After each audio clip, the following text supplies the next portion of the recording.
గట్టిగా కళ్ళు మూసుకుంటే 3 ఏళ్ళు తర్వాత చంద్రబాబు నాయుడు ఎగిరిపోతాడని చెప్పైతే జగన్మోహన్ రెడ్డి మాట్లాడారు. జగన్మోహన్ రెడ్డి మాట్లాడకపోతే ఆయనకి ఇది లేదు కదా, అందుకనే అలా చెప్తా ఉంటాడు. ఎందుకంటే ఆయన ముందుకు రావట్లేదు. ఇప్పుడు ప్రస్తుతానికి ఎత్తుకుంటే మా నెల్లూరులో ప్రోగ్రామ్ అంటున్నారు, ఇప్పుడు 3 times క్యాన్సిల్ అయింది. ఎందుకు రాలేకపోతున్నాడు? అట్లా చెప్పుకుంటూ పోతా ఉంటే ప్రజలేం కళ్ళు మూసుకొని లేరు సార్. అందరికీ ఎవరు ఏ ప్రభుత్వంలో ఏం జరుగుతుందో అందరికీ తెలుసు. జగన్ గారు అలా చెప్పడం చాలా విడ్డూరంగా ఉంది. అంటే ఒక మహిళగా చెప్పండి, గత 5 ఏళ్ళు జగన్మోహన్ రెడ్డి పాలనకు ఇప్పుడు ఏడాది చంద్రబాబు నాయుడు పాలనకు ఏంటి తేడా? జగన్మోహన్ రెడ్డి గారి పాలన అంటే సార్ అప్పుడు అన్ని చెప్పడమే కానీ ఏదీ చేయలేదు సార్. అంత పిడిగిడి మట్టి ఎక్కడా వేయలేదు. 10,000 ఆటో కార్మికులకు వాళ్ళకి వేసాడు తప్పిస్తే ఇంకైతే ఏ పని చేయలేదు, ఏమీ చేయలేదు సార్. ఇప్పుడు ఈ సంవత్సరంలో అందరూ సుభిక్షంగా సంతోషంగా ఎక్కడ రోడ్డు మీద వెళ్తున్నా చంద్రబాబు గారిని తెలుసుకుంటూ వెళ్ళిపోతున్నారు సార్. అది జగన్మోహన్ రెడ్డి మాట్లాడి గట్టిగా కళ్ళు మూసుకుంటే 3 ఏళ్ళు ఉంటాడు చంద్రబాబు, తర్వాత ఎగిరిపోతాడు అంటున్నారు కదా. అతను పార్టీని లేకుండా చేసుకునేటువంటి వ్యక్తి అతను. ఎందుకంటున్నానంటే అది కూడా వివరం చెప్తా వినండి అయ్యా.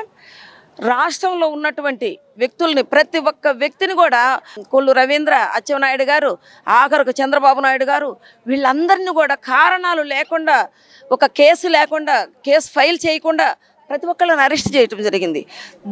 అది చూసి జనాలకు ఏమనిపించిందంటే, అయ్యో రావణాసురుడు కంటే కూడా మహా పాపి ఇతను ఉండకూడదు, ఇతను ఈ రాష్ట్రంలో మనకు శకునితోటి సమానం, ఇతన్ని గెలిపించకూడదు, ఇతను ముఖ్యమంత్రిని చేయకూడదు అని రాష్ట్రం మొత్తం కూడా ఒక కట్టుబాటుకు వచ్చారు, ఒక నినాదానికి వచ్చారు. మనము చంద్రబాబు లాంటి ఒక మహోన్నతమైనటువంటి వ్యక్తిని గెలిపించుకుంటుంది. ఈవీఎంల ద్వారా అధికారంలోకి వచ్చారని ఆమె గెలిచినప్పుడు ఎట్ట గెలిచింది అంటే, జగన్ గెలిచినప్పుడు ఎట్ట గెలిచినాడు ఈవీఎంలా? అసలు తనకేమైనా బుద్ధి జ్ఞానం ఉందా? అసలు రాజకీయ భిక్ష పెట్టింది 99లో తిరగటానికి రమ్మని. ఆ ప్రచారం 4 రోజులు తిరిగింది. తర్వాత మహిళా అధ్యక్షురాలు ఇస్తే అమ్మగారు వచ్చినప్పుడే పంజాబ్ గుట్టలో అది కూలిపోయిందని టీవీలో చూసాం మేము. పంజాబ్ గుట్టలో ఫ్లైఓవర్ కూలిందని. అంటే ఆ మహాతల్లి ఎక్కడున్నా కానీ ఐరన్ లెగ్గే. దానికి కూడా అన్నది మేము కూడా విన్నాం, టీవీలలో చూసాం. ఐరన్ లెగ్ అన్నారు, ఇవాళ నేను గెలిచాను, నేను మంత్రిని అయ్యానని. మంత్రి అయ్యి ఆమె రాష్ట్రాన్ని బస్టు పట్టించారు తప్పక రాష్ట్రాన్ని సుభిక్షంగా వేయాల. ఇంకొక విషయం, ఈరోజు చంద్రబాబు నాయుడు గారికి జగన్కు తేడా ఏంటన్నావయ్యా? అదే జగన్ వాళ్ళ మిస్సెస్ని ఒక అబ్బాయి ఎవరో ఏదో అన్నారు, ఏదో పెట్టారు పోస్టు, ఇమ్మీడియట్లుగా అతన్ని అరెస్ట్ చేయించాడు చంద్రబాబు నాయుడు గారు. అవునా కదా? అందరూ చూశారు, టీవీల్లో వచ్చింది, వాళ్ళు చూశారు, మనం చూసాం, అందరం చూసాం. అదే జగను చంద్రబాబు నాయుడు గారి భార్యని అసెంబ్లీ సాక్షిగా మాట్లాడుతుంటే ఒక కొంగెర నవ్వాడు, ఒక వికటజీవి నవ్వినట్టు నవ్వాడు. అది చాలా తప్పు. ఎందుకంటే నీవు ఒక ముఖ్యమంత్రి పదవిలో ఉన్నప్పుడు నువ్వు ఖండించాలి. అది లేదు. మరి అది ఆ లక్షణాలు ఉండేది ఎవరికి? రాక్షసులకే ఉంటాయి. అది ఒక్కటి అతను బ్రెయిన్లోకి తెచ్చుకుంటే అతను ఇవన్నీ మాట్లాడు. ఎందుకంటే అవి ఆ రోజు పెన్షన్ అన్నాడు, ఎంత ఇచ్చాడయ్యా? 5 సంవత్సరాలకు 1000 పెంచాడు. చంద్రబాబు నాయుడు గారు ఏ రోజైతే వాగ్దానం చేశాడో ఆ రోజు నుంచి 1000 రూపాయలు పెంచి 4000 లెక్కన 3000 కలిపి ఈ 4000 మొత్తం 7000 ఆ నెలలో ఇచ్చాడు. ప్రతి నెల 1000 రూపాయలు ఇస్తున్నాడు. వాలంటీర్లు లేకపోతే జరగదు, పెన్షన్లు రావు అన్నాడు. బ్రహ్మాండంగా పంచుతున్నారు. దానికి ఎక్కడైనా ఏదైనా కానీ వాలంటీర్లు డబ్బులు తీసుకొని పారిపోయిన దాఖలాలు ఉన్నాయి. కానీ ఈరోజు ఆఫీసర్లు తెల్లవారేసరికల్లా వెళ్ళి ఇల్లు తిరిగి ఇస్తున్నారు. ఎక్కడైనా చిన్న ఫ్రాడ్ జరిగిందనేది కూడా ఈనాడు లేదు. ఆ రోజు ఎక్కడ చూసిన ప్రతి నెల ఎక్కడో ఒక చోట వాలంటీర్ డబ్బులు తీసుకొని పారిపోయాడనేది ఉంది. అంటే రాముల వారి పరిపాలనకి రావణాసురుడి పరిపాలనకి ఇదే తేడా. ఏంటి? గట్టిగా కళ్ళు మూసుకుంటే 3 ఏళ్ళు అయితే చంద్రబాబు నాయుడు ఎగిరిపోతాడని చెప్పి అయితే ఆయన మాట్లాడుతున్నాడు. ఒక మాజీ ముఖ్యమంత్రి ఒక ముఖ్యమంత్రి గురించి ఇలా మాట్లాడని ఏ విధంగా చూస్తారు? జగన్మోహన్ రెడ్డి, నీ కాకులు కళ్ళు పొడిచాయేమో చూసుకో, కనీసం నువ్వు వంగి టెంకాయ కూడా కొట్టలేవు. ఆయన ఈ వయసులో కూడా 2 గంటలు 3 గంటలు కంటిన్యూగా మాట్లాడగలుగుతారు. ఎంత దూరమైనా నడుస్తారు, ఎంతసేపైనా నిలబడతారు. ఆయనకున్న స్టామినా నీకు ఏ రోజు రావాలా? కనీసం మీడియా ముందు 1/2 అవర్ మాట్లాడలేవే. నువ్వా మా బాబు గారి గురించి మాట్లాడేది? నువ్వు ఉంటావో లేదో చూసుకో. 3 సంవత్సరాల్లో కేసులన్నీ తలకి ఎత్తుకొని ఎప్పుడు జైలుకు పోతావో కూడా తెలియని పరిస్థితిలో నువ్వు ఉన్నావు. బాబు గారి గురించి ఇలాంటి మాటలు మాట్లాడడానికి సిగ్గుండాల. నీ తండ్రి వయసులో ఉన్నాడు ఆయన ఇంకా 15 సంవత్సరాలు ముఖ్యమంత్రిగా ఉంటాడు.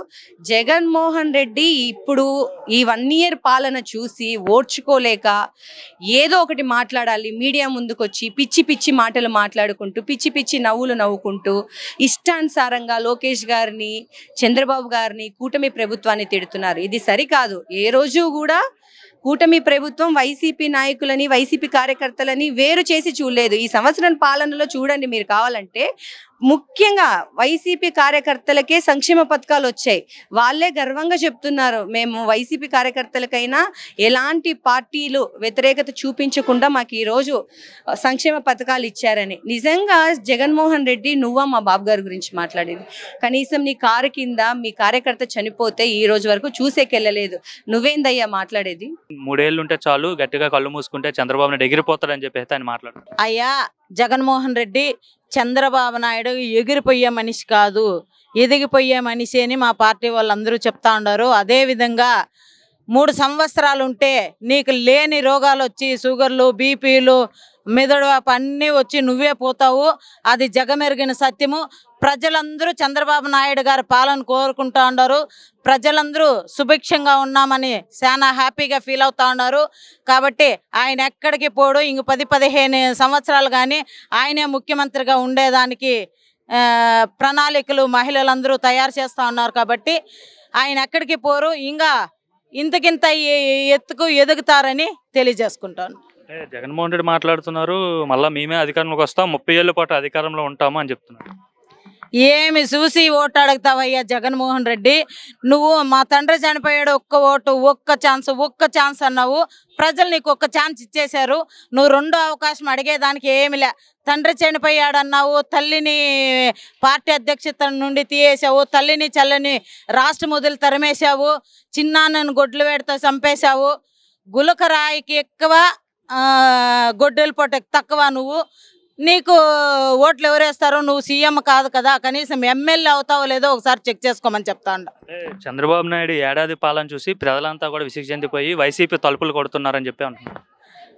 ఆయన ఎట్లో మాట్లాడుకుంటాడు, ఆయన పిచ్చి పరాకాష్ట చేరి అట్లా మాట్లాడుతూ ఉన్నాడు. కాబట్టి ఖచ్చితంగా ఎటువంటి పరిస్థితుల్లోనూ ఒక్కరు కూడా టీడీపీ వాళ్ళు అనేది వైసీపీ వంక చూడట్లేదు. వైసీపీ వాళ్ళు ఆ జగన్మోహన్ రెడ్డికి ఓటేసిన ప్రతి ఒక్కరు కూడా మేము సైకిల్ కోటేసామని రాష్ట్రం అంతా చెప్పుకునే పరిస్థితి ఏర్పడింది. ఎందుకంటే ఉండే మంచితనము, తెలుగుదేశము, టీడీపీ అంటే తెగింపు, ధైర్యము, పోరాటం కలిగిందే టీడీపీ. కాబట్టి ఆ టీడీపీ పాలనలో సుభిక్షంగా ఉంటారనే ప్రజలందరి నమ్మకము. ఈరోజు మన ప్రజాస్వామ్యం చల్లగా ఉంది. కాబట్టి ప్రతి ఒక్కరు చంద్రబాబు నాయుడు గారు గవర్నమెంట్నే కోరుకుంటున్నారు. ఏదైతే జగన్మోహన్ రెడ్డి మాట్లాడుతున్నారు, గట్టిగా కళ్ళు మూసుకుంటే 3 ఏళ్ళు ఉంటే చాలు చంద్రబాబు నాయుడు తర్వాత ఎగిరిపోతాడని చెప్పి అయితే జగన్మోహన్ రెడ్డి అధికారం కోసం వెంపర్లాడే మనిషి జగన్మోహన్ రెడ్డి. తండ్రి మరణించుంటే ఎమ్మెల్యేల సంతకాలు తీసుకొని నన్ను ముఖ్యమంత్రిగా మీరు సమర్థించండి అని పెట్టాడని మా వాళ్ళందరూ ఇంతకు ముందే సాక్ష్యాధారాలతో సహా నిరూపించారు. మూసుకో, కళ్ళు 1 సంవత్సరం మూసుకున్నావు, ఇంకో 3 ఏళ్ళు మూసుకుంటే అధికారానికి వస్తానంటున్నావు. ఓడిపోయిన తెల్లారి నుంచి రేపు నాదే అధికారం అంటున్నావు. నీకు అధికారం కావాలి తప్ప ప్రజా పాలన పనికిరాదు, ప్రజల సేవ అంతకంటే లేదు. ఈ రాష్ట్రాన్ని ఎలా అభివృద్ధి చేయాలన్న ఆలోచన నీకు లేదు. నీకు అసలు ప్రజాస్వామ్య విలువల పట్ల నిబద్ధతే లేదు. ఒక పార్టీ నాయకుడుగానో లేకపోతే ఒక ఛానల్ అధ్యక్షుడుగానో, సాక్షి లాంటి ఒక ప్రముఖ పేపర్కి నువ్వు యజమానిగానో ఏ ఒక్క పూట కూడా ఆయన బిహేవ్ చేయటం లేదండి. 24 గంటలు ఆయనది ఒకటే యావ, అధికారం అధికారం అధికారం. ఎక్కడండి ఇంకా ఆయన వచ్చేది? కూటమి ప్రభుత్వంలో ఏర్పాటు చేసిన తర్వాత ప్రజలు చాలా సంతృప్తిగా ఉన్నారు. వాళ్ళకి ఏదన్నా గొడవ ఉంటే రోడ్లు ఎక్కుతారు, రోడ్లకి మాకు అది కావాలి ఇది కావాలని అడుగుతారు. లేదు వాళ్ళకి రేపు ఏది ఇవ్వాలనుకుంటే ప్రజల మ్యాండేట్గా మార్చి వాళ్ళ అభిమానాన్ని ఏ పార్టీకి ఇస్తే అది ప్రభుత్వాన్ని ఏర్పాటు చేస్తుంది. నువ్వెవరు ఇప్పుడే డిమాండ్ చేసి సంవత్సరం కళ్ళు మూసుకోండి, 3 ఏళ్ళు కళ్ళు మూసుకోండి, ఏం చేస్తావు? రిగ్గింగ్ చేస్తావా? లేకపోతే ఓట్లను కొంటావా? భయభ్రాంతులకు గురి చేస్తావా? అందుకేనా రప్పా రప్పా నరుకుతావంటున్నావే? ఈ రకంగా నువ్వు నరుకుతానంటే ఎవరేస్తారు నీకు ఓట్లు? నేను గెలిస్తే నేను పలానా అభివృద్ధి చేస్తా, రోడ్లు వేస్తా, డ్యాములు గడతా, లేకపోతే మహిళలకి పలానా పథకాలు ఇస్తా, పేదల్ని ఇలా ఆదుకుంటానని చెప్పాలి. కానీ మేము వస్తే నరుకుతాం, మేము వస్తే కోస్తాం, ఎక్కడ 7 సముద్రాల అవతలు ఉంటే ఎత్తుకొని తీసుకొస్తాం, బట్టలు ఊడదీస్తాం, పోలీస్ అధికారులకు అందరికీ సినిమా చూపిస్తాం, ఇలా రప్పా నరుకుతాం, ఇలా నువ్వు మాట్లాడుతూ ఉంటే నీకెవడ ఓట్లేస్తాడు, ఎవడ గెలుస్తాడు? ఇక జీవితంలో జగన్ ముఖ్యమంత్రి అయ్యేది లేదు, వైసీపీ అధికారానికి రాదు. జగన్మోహన్ రెడ్డి మాట్లాడుతున్నాడు, ఇంకా గట్టిగా 3 ఏళ్ళు కళ్ళు మూసుకుంటే చంద్రబాబు ఎగిరిపోతాడని చెప్పేసి ఆయన మాట్లాడుతున్నారు. అది జగన్ రెడ్డి అపోహని మేమందరం కూడా రాష్ట్ర ప్రజలందరూ కూడా 100% చెప్తున్నాము. జగన్ రెడ్డికి ఒకటే చెప్తున్నాము, వచ్చే 5 సంవత్సరాల్లో కూడా కూటమి ప్రభుత్వమే మళ్ళీ గవర్నమెంట్ ఫామ్ చేయబోతుంది. అలాగే అభివృద్ధి కూడా కూటమి ప్రభుత్వం వల్లనే అవుతుందని మేము చెప్తున్నాం.